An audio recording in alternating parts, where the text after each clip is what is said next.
Okay, hi everybody. Good to see you all here. I became a director of LINX in, I think, 2000, maybe 1999. I became chairman unexpectedly, as you'll see. There is a little history on the website about LINX at the URL at the top there. There's a very nice young-looking Keith Mitchell. I indeed had more hair on the top of my head in those days and no grey beard. We've all aged a little bit. And you can see this is a quick bit of history. We started off in 1994, and it's a not-for-profit company which is relevant to this subject. I think the board of 5 non-exec directors from the membership started, in fact, in 1996. And during the following years, it was a heady time. Indeed, there was a lot of money flying around, lots of people making a lot of money, it seems, or having slightly crazy valuations. Indeed, the company for which I was group managing director was quite crazily, I think, FTSE 250 for one quarter, but we knew it'd only be for one quarter. So we had a board strategy meeting, typically an off-site meeting. We had these fairly regularly, and more so since that time. And of course, we had an agenda. What half of us in the room didn't realise is there was a hidden agenda. So the board was consists of Keith Mitchell, the executive CEO and chairman, Alex Bly, Richard Almeida, myself, and some others, one or two others. The hidden agenda was to take LINX private. Now, I think the motivations for this were different for the three main people from that board who were involved. Keith was involved, Alex Bly, or Captain Bly, as we refer to him, or you've been blighted, if you cross him, and Richard Almeida. And I believe that Keith was actually interested in making some money. He saw lots of money being made by chinless wonders, as he referred to them. And he did want some of that. But more important than that, he found 6 years of working with very restrictive budgets at LINX, feeling cash-strapped, having to deal with his best staff being either poached or very tempted to join companies that were issuing out share options and brand new cars and high salaries. Competing in that environment, I think he found very difficult. And I think he tried to believe that the LINX model was broken. Actually, the funding of it, the style of it just wouldn't survive. Alex and Richard, I think they wanted to make more money, which is fair enough. And indeed, what happened next is that the protagonists left the board, and Alex, Richard, and Keith, together with a lady called Annette Nabavi, who was to become CEO of a new organisation. It was actually called iPoint. There was a presentation to us, which John found for me the other day. It was called iPoint, and then they traded under the name Exchange Point to provide a whole load of services with which they insisted they weren't going to be competing with the members of LINX. So they're going to run a business anyway, and they told me in no uncertain terms that they were going to do this anyway, set up their business, and good luck to them. And clearly it was an acquisition vehicle because the first thing they wanted to do was acquire LINX. It was mostly a cash-based deal. The regulatory activities of the organisation were to be put to one side and sort of ring-fenced, and all of the members would get some sort of stake in the future of the new organisation. So there followed a series of formal meetings at which Clive was able to educate me on why, when you adjourn an EGM, you call the next one bis and the next one ter. I have to confess, I've forgotten the reasons, but I'll ask him. I'm sure he remembers why. And there were some ad hoc meetings. So I remember Phil Mell of Demon hosting a meeting in the sort of St Paul's area at their offices. About 40 or 50, I think, people turned up to discuss the situation and to really, we were trying to test the water, test the temperature, see was there an appetite to try and sell out depending on the money, and did people really believe the LINX model was broken? And the mood in the air generally was people did not want to sell. So we've had to regenerate the organisation. There were new members appointed to the board to replace Richard and Alex. We appointed an interim CEO, Roland Perry. I think the new board was myself, Neil, Nigel Titley, who was vice chairman, Heather Islip, and Ian, I can't remember his last name, Mason. Ian Mason, of course, thank you. It was clear that what was going on was beyond the experience of most of those people on board. I suppose I had the most experience because EasyNet was listed and we did acquisitions and operated in several countries and so on. And so we organised our first board meeting at my offices, and I was late, I remember, and I was sitting on the tube thinking there's no agenda, so I actually wrote one down on whatever paper that came to hand. And I sat down, and everybody was enjoying the EasyNet coffee and biscuits.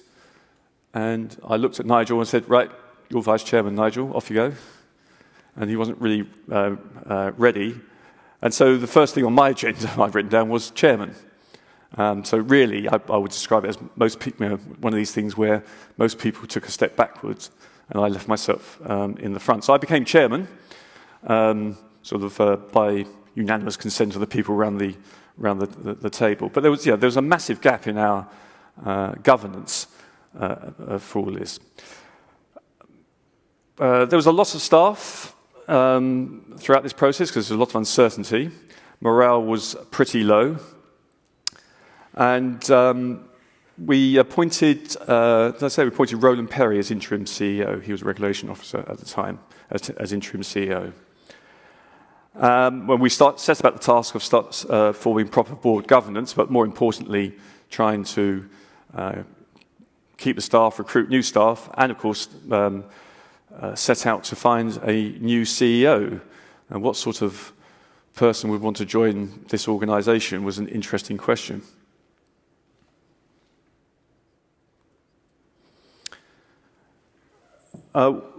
We had five candidates. We employed an agency to help us. All were interviewed by, I think, all board members, or nearly all board members, every meeting, which is quite intense for them, maybe, sort of 5 or 6 people interviewing them. I had an eclectic set of candidates, 2 internal, Roland and Howard. Howard still serves us very faithfully today.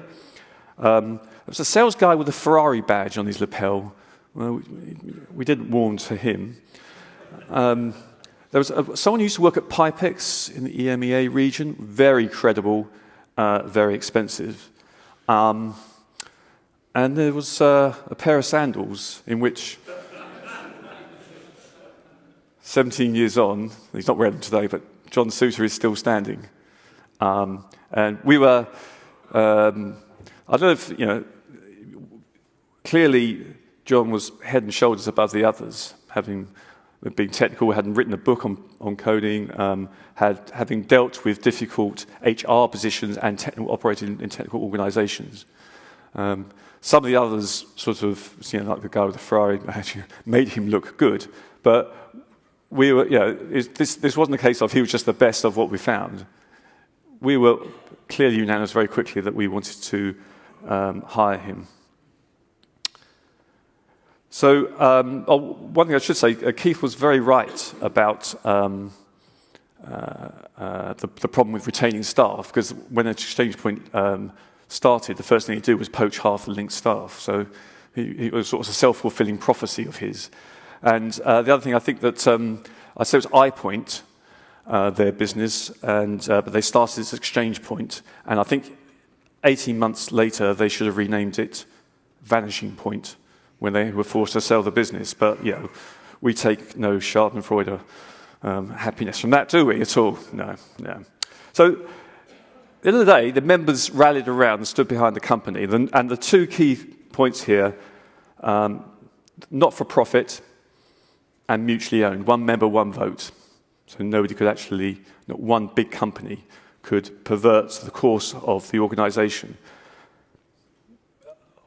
Since then, a lot of people have scored, some people, notable people giving us, I'll give you 3 years and won't exist. I mean, 3 internet years is like 3 light years, isn't it, basically?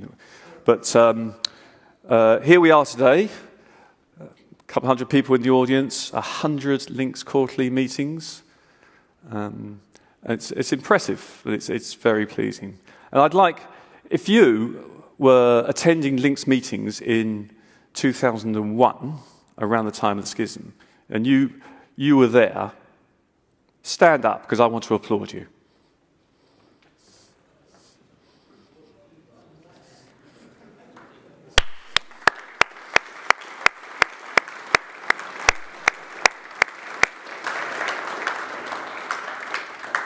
Okay, thank you very much. Any questions? There's one for Clive, from Clive over there. He's no doubt going to correct me on some of the things I've said. Not quite a question. I noticed you read out the list of board members twice and left me off both times. It's called a troll or a massive mistake, Clive. I apologise. No, it's okay. I was just amused. And I did like the biscuits you had at EasyNet. Yes, okay, thank you very much. And the answer to the why the biz and tur was the members are all techies. They could cope with multiplying by 4 to have 4 meetings a year, but they couldn't cope with the numbering being disturbed. So we had to insert B and C and biz and tur and so on into the numbering sequence. I'm sorry I asked. Thank you. And the only other detail I missed out, actually, I decided to put the suit on, which I've still got. I was wearing it at that time, and I don't wear a tie ever these days, except for black tie functions and other unfortunate. And this is probably the tie and suit I wore through all those very interesting meetings. Okay, any more questions? Yep, Neil. Doesn't really need a microphone with his voice, does he? But we'll wait. I just think it's worth pointing out, at least in my mind, it was kind of a real. Well, what happened was kind of amusing. I was on holiday. I was in Greece, and it was in the days where there was no internet when you went on holiday. And you came back to a mailbox full of all sorts of doomsday, and the only email that made any sense was from Clive, actually. But the thing that really I remember most about it was, I think the LINX organisation moved from something where we were quite opposed to each other in many ways to something that is where we're actually more working together. And I think, I kind of wonder where we'd be if the schism hadn't happened. Because in my mind, I think something more changed than just a few people on the board. I think the whole organisation changed massively. And actually I think under John's leadership, we really championed the mutual platform and really went out and banged the drum on that, which I think was a really nice side effect of a pretty, for some people who worked here, a pretty horrific time. I think it's well said. I think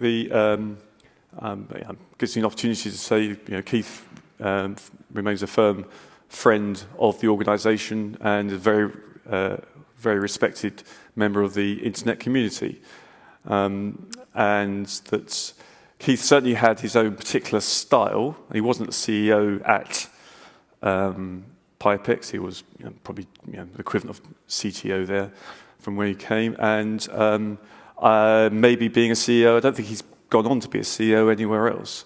And John has had that experience. And because CEOs bring their own personalities, whether you want them or not. It seems to have worked. That's undeniable, isn't it? Okay, thank you. Any more comments or questions?